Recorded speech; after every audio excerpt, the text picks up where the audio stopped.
퇴직하면 좀 쉬고 여행도 다니면서 인생을 즐기고 싶었죠. 그런데 현실은 달랐어요. 다시 일하러 나와야 했어요. 그것도 편의점 아르바이트로요. 많은 사람들이 은퇴를 자유라고 말합니다. 오랜 직장 생활 끝에 얻게 된 시간, 속박에서 벗어난 삶을 상상하며 기대하죠. 그러나 그 자유는 생각보다 값비싼 것이었습니다.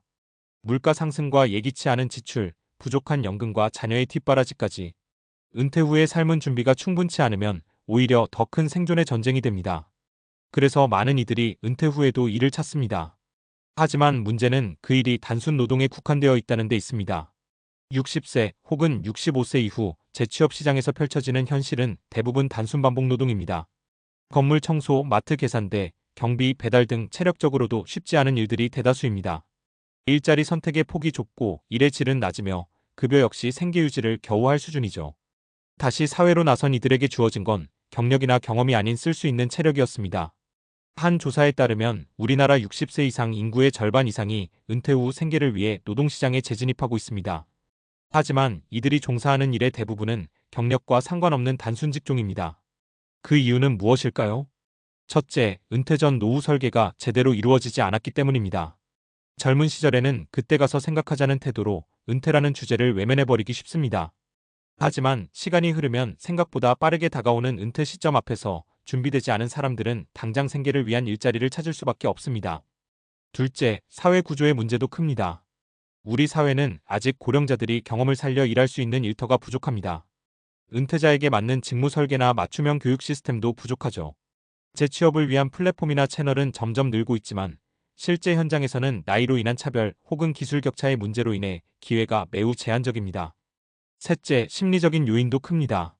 내가 이런 일까지 해야 하나라는 자존심 혹은 이 나이에 뭘 배워서 뭘 하겠나 하는 패배감은 사람을 점점 수동적으로 만듭니다. 스스로 가능성을 닫고 결과적으로 단순 노동 외엔 다른 선택지가 없다고 느끼게 되는 것이죠. 이 현실을 더 구체적으로 보여주기 위해 사례 3가지를 소개하겠습니다. 첫 번째 사례는 62세의 김영자 씨입니다. 김 씨는 대기업 인사팀에서 30년 넘게 근무하고 명예퇴직을 했습니다. 퇴직 당시 퇴직금은 있었지만 자녀들의 대학 등록금과 결혼자금으로 대부분 사용했고 남은 것은 작은 아파트 한 채였습니다. 은퇴 후 1년간은 여행도 다니고 봉사활동도 하며 시간을 보냈지만 곧 생활비 부담이 커졌습니다. 국민연금으로는 월 70만 원도 받지 못했고 남편도 건강이 좋지 않아 추가 수입이 필요했죠. 김 씨는 결국 마트 계산원으로 일하기 시작했습니다. 하루 8시간 서서 일하며 허리가 아파도 쉴 수 없습니다. 김 씨는 말합니다.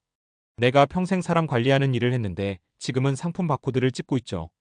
이게 내 마지막 커리어라 생각하니 씁쓸해요. 두 번째 사례는 66세의 박정우 씨입니다. 박 씨는 자영업자였습니다. 동네에서 식당을 20년 넘게 운영했지만 코로나19로 가게를 접게 됐습니다. 퇴직금도 없고 국민연금도 사업자였기에 거의 없었습니다. 박 씨는 생계를 위해 새벽 배송 일을 시작했습니다. 무거운 박스를 들고 새벽 2시부터 일합니다. 처음엔 자존심이 상했지만 이젠 그럴 여유조차 없습니다. 그는 말합니다. 이 나이에 이 일 말고는 할 수 있는 게 없어요. 몸은 고되지만 당장 돈이 필요하니까요. 박 씨는 체력 문제로 최근 배송 시간을 줄였고 그만큼 수입도 줄었습니다. 세 번째 사례는 58세의 이정혜 씨입니다. 그는 사무직으로 일하다 구조조정으로 퇴사했고 아직 국민연금 수령 나이도 되지 않았습니다. 백방으로 일자리를 알아봤지만 대부분의 기업은 60세 이하 조건에 가로막혔습니다. 결국 이 씨는 요양보호사 자격증을 땄고 지금은 주 6일 요양병원에서 근무 중입니다. 감정 노동이 심하고 체력도 많이 소모되지만 이 일이 그나마 안정적인 수입원이기 때문입니다. 이 씨는 말합니다. 일하는 게 싫은 건 아니에요. 다만 내가 가진 경험이나 능력을 쓸 수 있는 자리가 없다는 게 가장 속상해요. 이 3가지 사례는 특별한 사람들의 이야기가 아닙니다. 지금 이 순간에도 수많은 은퇴자들이 겪고 있는 일상의 현실입니다. 단순 노동이 나쁘다는 이야기가 아닙니다. 문제는 선택의 여지가 없다는 겁니다. 우리가 평생 쌓아온 경력과 경험이 은퇴 후에는 아무런 의미 없는 과거로 치부될 때 그 허탈감과 박탈감은 상상 이상입니다. 그러면 우리는 이 상황을 어떻게 바라봐야 할까요? 먼저 은퇴 전부터 치밀한 준비가 필요합니다. 단순히 돈을 모으는 것을 넘어서 은퇴 후에도 나의 경험과 역량을 활용할 수 있는 두 번째 커리어를 설계해야 합니다. 이 일을 위해 요즘은 중장년 대상의 온라인 교육 플랫폼, 재취업 컨설팅, 창업 프로그램도 다양하게 운영되고 있습니다. 이 기회를 잘 활용해 일을 다시 정의할 필요가 있습니다. 또한 사회 차원의 인식 전환도 필요합니다. 고령자를 보호해야 할 대상으로만 보는 것이 아니라 활용할 자산으로 인식해야 합니다. 이들이 경험을 나누고 역할을 할 수 있는 일자리 혹은 커뮤니티 기반의 활동 공간을 마련하는 것이 중요합니다. 60세, 65세는 이제 노년이 아니라 또 다른 가능성의 시작이어야 합니다. 은퇴 후 단순 노동의 가치다는 말은 우리 사회가 여전히 노후를 어떻게 준비해야 할지, 어떤 역할을 할 수 있을지를 충분히 고민하지 않았다는 방증입니다. 앞으로의 노후는 준비된 자와 준비하지 못한 자 사이의 격차가 극단적으로 벌어질 가능성이 높습니다. 우리는 지금 이 순간부터라도 다시 생각해야 합니다. 은퇴는 끝이 아니라 또 다른 시작입니다. 그 시작을 어떻게 맞이할지 지금부터 준비해야 합니다. 은퇴 후 단순 노동의 가치는 현실을 들여다봤다면 이제 한 발짝 더 나아가 생각해봐야 합니다. 왜 우리는 일하지 않아도 되는 나이가 되었음에도 불구하고 여전히 일을 해야 할까요? 그 이유 중 하나는 단순한 생계유지, 그 이상의 문제, 바로 노후의 건강과 정신적 안정이 일과 매우 밀접하게 연결되어 있기 때문입니다. 많은 전문가들은 이야기합니다. 노후의 삶에서 가장 중요한 요소는 돈, 건강, 관계, 이 세 가지라고요. 그런데 이 중 어느 하나라도 무너지면 삶 전체의 균형이 무너집니다. 문제는 돈과 건강이 상호작용을 한다는 점입니다. 현대의학과 장수기술이 발달하면서 평균 수명은 83세를 넘겼습니다. 그러나 문제는 건강수명, 즉 병원에 의존하지 않고 스스로 활동할 수 있는 기간은 평균 66세에 그친다는 겁니다. 무려 17년을 병원과 약에 의존하며 살아야 하는 현실.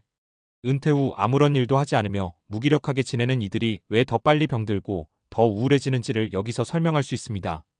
뇌과학적으로 보면 일을 그만두고 정적인 삶에 머물게 되면 뇌의 인지 기능이 급격히 저하됩니다. 출퇴근이라는 구조가 사라지고 사회적 역할이 사라지고 정체성이 사라지면서 뇌는 사용하지 않는 영역을 스스로 닫아버립니다.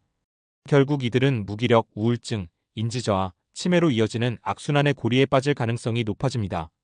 반대로 재취업이든 자원봉사든 어떤 형태로든 사회적 활동을 지속하는 사람들은 뇌의 회로를 계속 자극하며 활동적인 삶을 유지합니다. 이 때문에 OECD 국가 대부분은 적극적인 노후를 강조하며 은퇴자들이 스스로 일자리를 찾고 지역 커뮤니티에서 역할을 맡고 새로운 기술을 배우도록 장려하고 있습니다.